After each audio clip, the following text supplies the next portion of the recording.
Hello everyone, कैसे हैं आप सब। स्वागत है आप सबका एमके क्लासेस में। हम स्टेटमेंट्स एंड कंक्लूजन्स कर रहे थे। कल हमने इसके कुछ प्रैक्टिस क्वेश्चंस किए थे।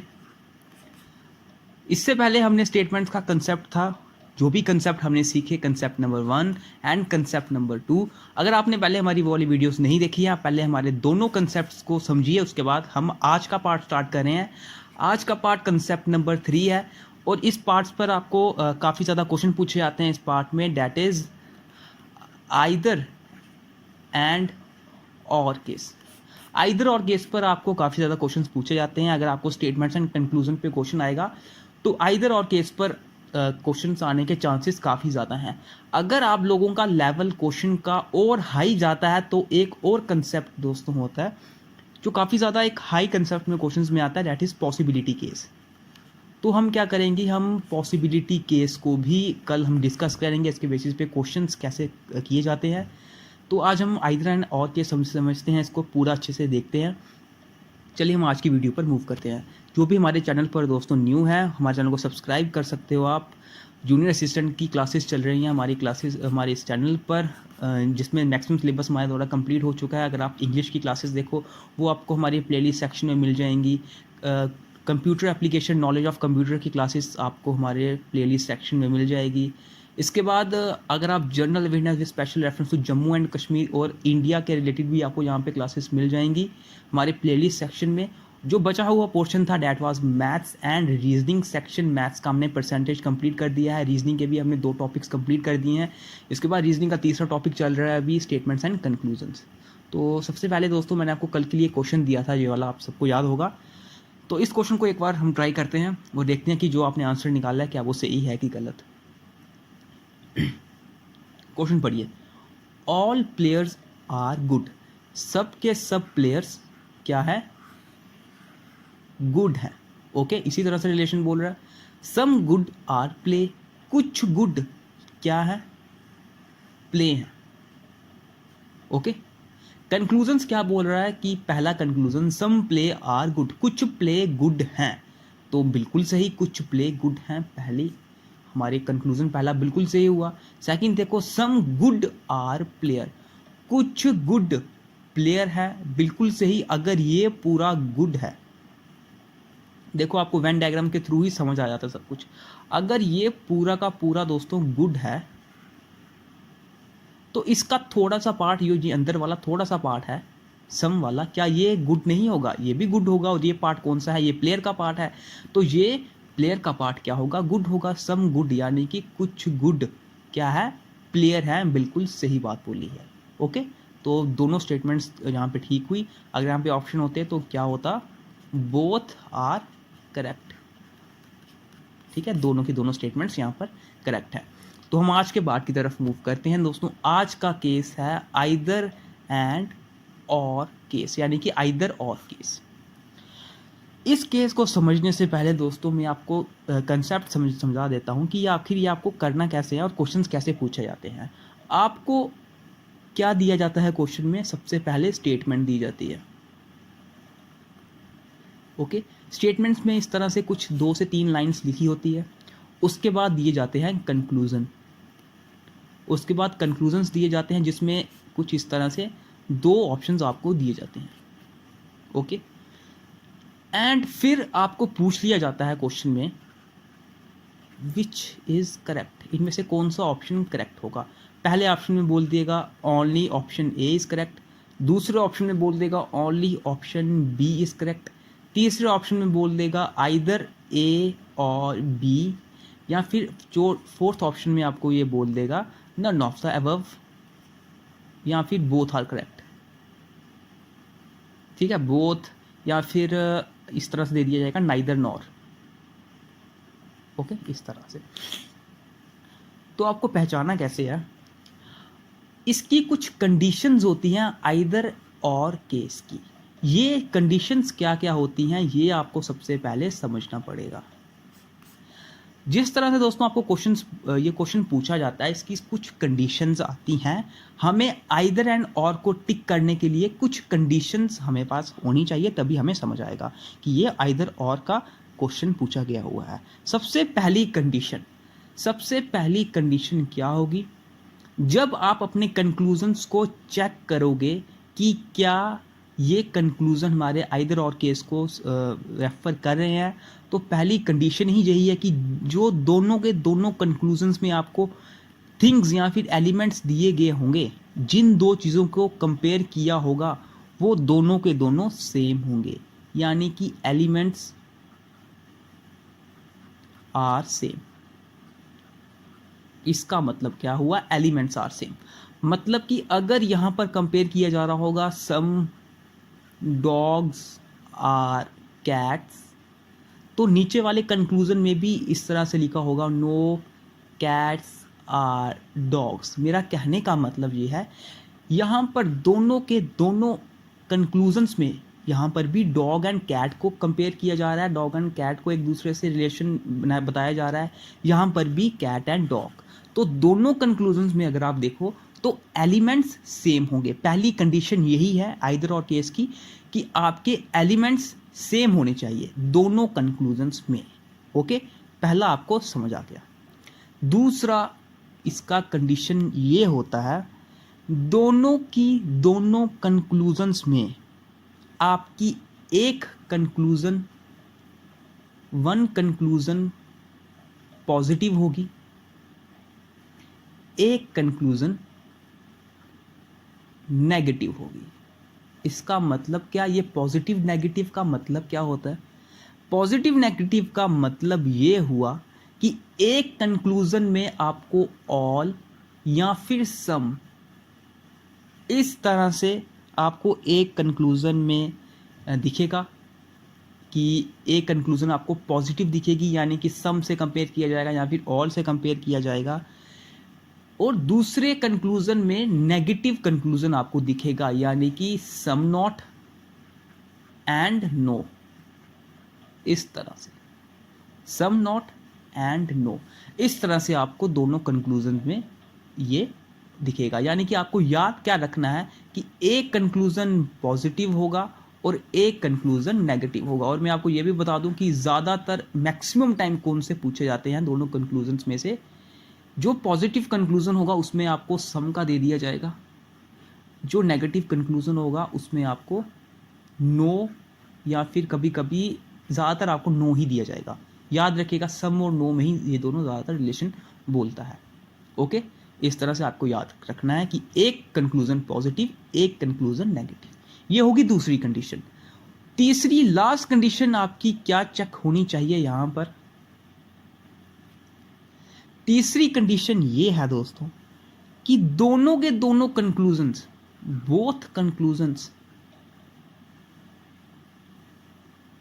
आपके रॉन्ग होने चाहिए, यानी कि दोनों के दोनों कंक्लूजन्स रॉन्ग उनका आंसर आना चाहिए, कि पहला कंक्लूजन भी गलत निकले, दूसरा कंक्लूजन भी गलत निकले, और ये तीनों कंडीशंस मिलकर ही बनाएंगी आपका आइदर और केस। ओके, यहां तक दोस्तों आपको कोई भी कंफ्यूजन हो अभी तक तो मुझे ज़रूर बताइएगा। आगे क्वेश्चंस हैं, क्वेश्चंस पढ़ के आपको ये और अच्छे से समझ आ जाएगा, ठीक है? क्योंकि इन क्वेश्चंस में बहुत लोग ये गलती कर देते हैं, यहाँ पर आइदर और की कंडीशन बनती है, वहाँ पर काफ़ी लोग नाइदर नॉर टिक करके आ जाते हैं। ऐसा आपको नहीं करना है, ठीक है? तो यहाँ पर ये पूरा केस रहा आपके सामने आइदर और का, कि आखिर ये किया कैसे जाता है। मैं फिर से रिपीट कर देता हूँ कि आपको इस तरह से स्टेटमेंट कंक्लूजन दे दिया जाएगा, नीचे पूछ लिया जाएगा कि कौन सा ऑप्शन करेक्ट है। हर क्वेश्चन में आपको इसी तरह बोला जाएगा ओनली ए, ओनली बी, बोथ वन और ए, या फिर आइदर वन और ए, ठीक है? तो आपको ये चेक कैसे करना है कि आइदर और केस है कि नहीं। सबसे पहली चीज़ आपको ये देखना पड़ेगा कि दोनों कंक्लूजन्स में जो आपको एलिमेंट्स जिनको कंपेयर किया जा रहा है, जिनके बीच में रिलेशन बताया जा रहा है, वो दोनों के दोनों एलिमेंट्स सेम होने चाहिए। ओके, पहली कंडीशन ये मिलनी चाहिए। दूसरी कंडीशन, एक स्टेटमेंट पॉजिटिव हो, यानी कि एक स्टेटमेंट देखो यहाँ पर पॉजिटिव है, सम डॉग्स और कैट, ये पॉजिटिव स्टेटमेंट हुई क्योंकि सम से बोला जा रहा है। दूसरी स्टेटमेंट नेगेटिव हो, नो कैट्स आर डॉग्स, यानी कि ये नेगेटिव स्टेटमेंट बोला जा रहा है, तो यहाँ पर ये दूसरी कंडीशन भी फॉलो करेगा। तीसरी कंडीशन क्या होनी चाहिए, जब आप स्टेटमेंट्स ड्रा करके कुछ वेन डायग्राम अपनी बनाओगे, उसको देखने के बाद जब आप अपने कंक्लूजन्स को चेक करोगे, ये दोनों के दोनों कंक्लूजन क्रॉस आनी चाहिए, रॉन्ग आनी चाहिए। ये तीनों के तीनों कंडीशन जब मैच होंगी, आपका ऑप्शन जो ठीक होगा वो होगा आइदर ए और बी। ओके, ये थी दोस्तों तीनों की तीनों कंडीशंस। अब हम क्वेश्चंस पे मूव करते हैं। क्वेश्चन समझते हैं, आपको क्वेश्चन समझने से और अच्छे से समझ आएगा। ये रहा दोस्तों फर्स्ट क्वेश्चन आपके सामने। तो क्वेश्चन पहले आप ये खुद ट्राई करो, फिर मैं आपको ये बताता हूँ ये आपको करना कैसे है। देखो, वीडियो पॉज करके क्वेश्चन ट्राई करो, मैं ये क्वेश्चन करता हूँ, ठीक है। No bike is a car. ये है बाइक, कोई भी बाइक क्या नहीं है, कार नहीं है। ओके, बाइक और कार के बीच का रिलेशन बता रहा है कि कोई भी बाइक कार नहीं है।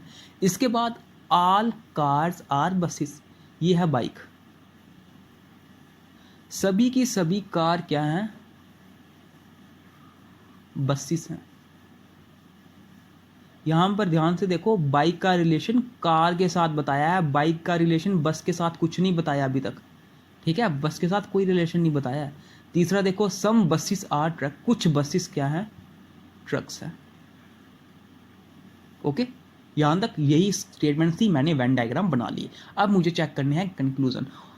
सम bus is, no bus is the bike, some buses are bike. Conclusion पढ़ने के बाद ही मुझे समझ आ गया कि यहां पर भी बस और बाइक को कंपेयर किया जा रहा है, यहां पर भी बस और बाइक को कंपेयर किया जा रहा है। यानी कि आइदर और की पहली कंडीशन तो मेरी कंप्लीट हो गई कि दोनों के दोनों एलिमेंट जिनको कंपेयर किया जा रहा है वो क्या है, वो सेम है। पहली कंडीशन चेक हो गई। दूसरी कंडीशन क्या होनी चाहिए, एक स्टेटमेंट पॉजिटिव, एक स्टेटमेंट नेगेटिव। एक स्टेटमेंट यहां पर पॉजिटिव है, एक स्टेटमेंट यहां पर नेगेटिव है, बिल्कुल दूसरी कंडीशन भी मेरी यहां पर फॉलो करता है। तीसरी कंडीशन क्या थी कि आपके दोनों के दोनों कंक्लूजन्स क्रॉस आने चाहिए, दोनों के दोनों कंक्लूजन्स रॉन्ग होने चाहिए। तो आओ चेक करते हैं कि क्या हमारे दोनों के दोनों कंक्लूजन्स रॉन्ग है कि नहीं। पहला देखो, no bus is a bike, एक भी बस बाइक नहीं है। अगर यहां पर अगर आप ध्यान से देखो दोस्तों, क्या मुझे बाइक और बस के बीच का कोई रिलेशन पता है, क्या मुझे बाइक और बस के बीच का कोई रिलेशन पता है। मुझे सिर्फ ये पता है कि अगर ये पूरा बस है दोस्तों, इस बस का कुछ पार्ट, ये वाला पार्ट जो सी का है, ये बस का जो कुछ पार्ट है ये बाइक नहीं है। लेकिन मुझे ये नहीं पता कि सारी की सारी बसेस बाइक नहीं है, क्योंकि बाइक और बस का मुझे कोई रिलेशन ही नहीं बताया है। जब किसी दो चीज़ों का रिलेशन ही नहीं पता चले हमें वेन डायग्राम के थ्रू, हमें वो स्टेटमेंट सीधे क्रॉस करनी पड़ती है। ओके, पहली कंडीशन समझ आ गई होगी। दूसरी चीज़ देखो, सम बसेस आर बाइक, कुछ बसेस बाइक है, कुछ बसेस बाइक है। भाई अगर यहाँ पर इस तरह से लिखा होता सम बसेस आर नॉट बाइक, यानी कि कुछ बसेस, ये वाला हिस्सा कुछ बसेस का ये बाइक नहीं है, तब जाके मैं स्टेटमेंट को टिक करता, क्योंकि मुझे वेन डायग्राम के थ्रू सामने दिख रहा है कि कुछ बसेस जो ये वाली हैं ये बाइक नहीं है। लेकिन यहाँ पे बोला जा रहा है कुछ बसेस बाइक हैं, तो ये कैसे हो सकता है दोस्तों, जब बाइक और बस के बीच का कोई रिलेशन ही मुझे नहीं बताया गया है कि कुछ बसेस बाइक हैं कि नहीं हैं, ऐसा कुछ मुझे स्टेटमेंट में दिखा ही नहीं है। और वेन डायग्राम के थ्रू तो मुझे एक नेगेटिव स्टेटमेंट दिख रहा है दोनों के बीच में, तो पॉजिटिव स्टेटमेंट गलत होगी, पॉजिटिव स्टेटमेंट गलत होगी।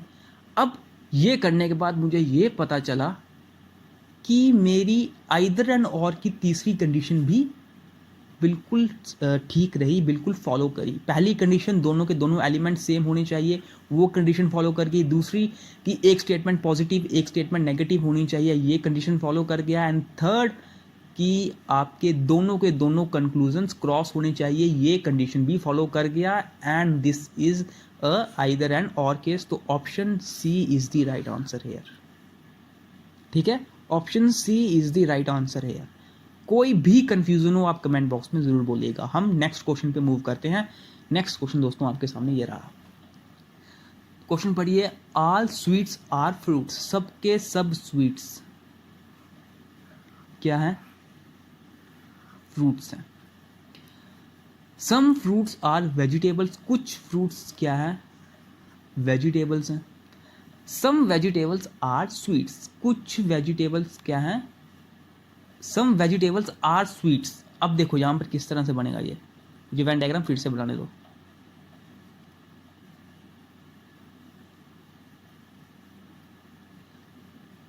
देखो यहां पर क्या बोला जा रहा है, ऑल स्वीट्स, ये है स्वीट्स, ये जितनी भी स्वीट्स हैं ये सब के सब स्वीट्स क्या हैं, फ्रूट्स हैं। Okay, some fruits are vegetables, कुछ फ्रूट्स वेजिटेबल्स हैं, समझ गया मैं। सम वेजिटेबल्स आर स्वीट्स, कुछ वेजिटेबल स्वीट्स भी हैं और कुछ वेजिटेबल्स फ्रूट्स भी हैं, यानी कि इनका रिलेशन इस तरह से बनेगा, ये आगे वेजिटेबल्स। ठीक है, क्या रिलेशन मैंने बिल्कुल सही बनाया दोस्तों? ठीक है, आपको कोई कंफ्यूजन नहीं होनी चाहिए कि ये मैंने कैसे बनाया। जैसा मुझे क्वेश्चन की स्टेटमेंट्स में बोला गया है मैंने बिल्कुल सिमिलरली वैसा ही बनाया है। अब देखो यहां पर conclusions, no egg is a sweet, कोई भी एग स्वीट नहीं है। पहली चीज यहां पर एग के बारे में तो कुछ बोला ही नहीं गया है किसी भी चीज में, तो ऑप्शन कंक्लूजन हमारा पहला हुआ रॉन्ग। समझ आया कि क्यों रॉन्ग हुआ ये? क्योंकि यहां पर बोला ही नहीं गया है दोस्तों, ध्यान से देखो, यहां पे बोला ही नहीं गया एग के बारे में। एग के बारे में कहीं पर दिख रहा है आपको कुछ? जब बोला ही नहीं गया तो पहली हमारी कंक्लूजन ही पहला गलत हुआ। सेकंड कंक्लूजन देखो, सम वेजिटेबल्स आर स्वीट्स, कुछ वेजिटेबल्स स्वीट्स हैं। हाँ, कुछ वेजिटेबल्स स्वीट्स हैं, वेन डायग्राम के थ्रू मुझे दिख रहा है कि कुछ वेजिटेबल्स स्वीट्स हैं, तो यहाँ पर सेकंड कंक्लूजन मेरा ठीक हो गया। ठीक है, तो यहाँ पर option B only 2 is the right answer. Okay, यहाँ पे किसी भी टाइप की आपको कंफ्यूजन नहीं होनी चाहिए। हम नेक्स्ट क्वेश्चन पे मूव करते हैं, question number 3। All boxes are pens, सब के सब बॉक्सेस क्या है? पेन्स हैं। सब के सब बॉक्सेस पेन्स हैं। सम बॉक्सेस आर जग्स, कुछ बॉक्सेस क्या हैं? जग्स हैं।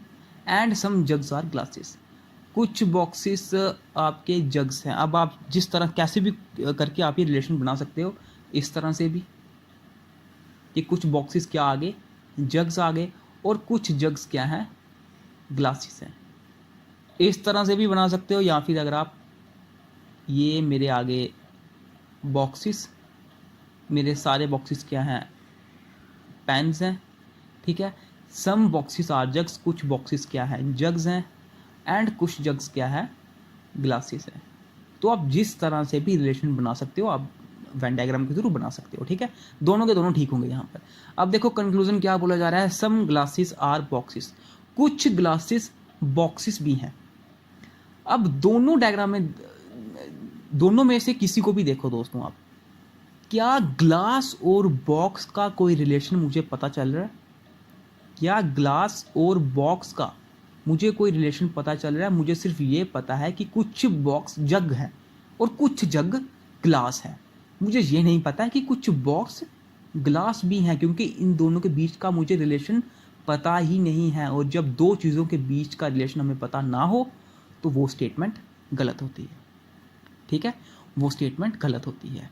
सेकंड स्टेटमेंट देखो, no glass is a box, कोई भी ग्लास बॉक्स नहीं है, कोई भी ग्लास बॉक्स नहीं है। मैं कैसे बता सकता हूँ कि कोई भी ग्लास बॉक्स नहीं है, जबकि मुझे इन दोनों के बीच का रिलेशन ही नहीं पता है। मुझे क्या पता कि कोई ग्लास बॉक्स है कि नहीं है? जब दोनों के बीच का रिलेशन ही नहीं पता, तो यहाँ पर दूसरा ऑप्शन भी हुआ क्रॉस।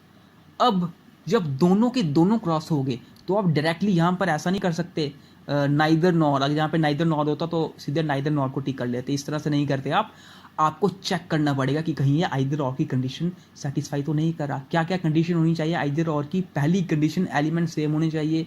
इधर भी ग्लास और बॉक्स को कंपेयर किया जा रहा है, इधर भी ग्लास और बॉक्स को कंपेयर किया जा रहा है। पहली स्टेटमेंट, पहली कंडीशन हमारी आइदर और की बिल्कुल ठीक हुई। दूसरी हमारी कंडीशन ये होती है कि एक statement positive, some glasses are boxes, ये पॉजिटिव स्टेटमेंट आई। एक statement negative, no glass is a box, ये स्टेटमेंट नेगेटिव स्टेटमेंट आई। तो एक पॉजिटिव स्टेटमेंट, एक नेगेटिव कंक्लूजन, एक पॉजिटिव कंक्लूजन, दूसरा कंडीशन हमारी आइदर और की सेटिस्फाई हुई। तीसरी कंडीशन क्या होनी चाहिए कि दोनों के दोनों कंक्लूजन हमारे क्रॉस होने चाहिए, गलत होने चाहिए। और यहाँ पर हमारे दोनों के दोनों कंक्लूजन क्रॉस आ रहे हैं, तो तीसरी कंडीशन भी हमारी फॉलो होती है और ये क्वेश्चन बनता है आइदर और केस का। Option C is the right answer here. Okay, option C होगा यहां पर राइट आंसर। नेक्स्ट क्वेश्चन पे मूव करते हैं, क्वेश्चन नंबर ये हमारा नेक्स्ट क्वेश्चन है। ये क्वेश्चन दोस्तों आप होमवर्क के लिए ट्राई कर सकते हो। यहाँ पे आपको चेक करना है कि क्या ये आइदर और की कंडीशन को सेटिस्फाई करता है कि नहीं, ठीक है। ये सब कुछ आप खुद देख लीजिएगा। लास्ट क्वेश्चन है ये हमारा आइदर और केस का। कल हम क्या करेंगे, कल हम स्टेटमेंट्स एंड कंक्लूजन का लास्ट पार्ट करेंगे।